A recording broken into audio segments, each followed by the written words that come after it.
to verify your Reddit account and age. Hello everyone, welcome back to our channel, and in this video I'm going to show you how you will be able to verify your Reddit account and age. So first of all you have to do is you need to get the Reddit application in your device, and after that just simply make sure that you log in with your credentials like your email address, and just log into your Reddit account where you want to verify your age and your account as well. And now I will show you the step-by-step process that how you will be able to do it.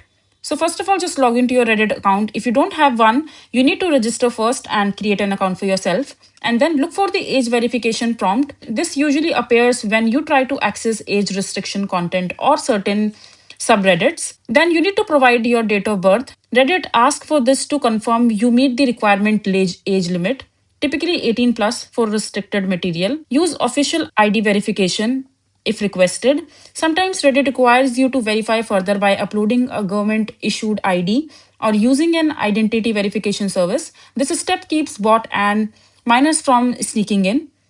And then you just simply have to wait for the confirmation. The verification might take a few moments. Once approved, access to restricted subreddits or posts will be unlocked for you. So this is basically how you will be able to verify your Reddit account and age.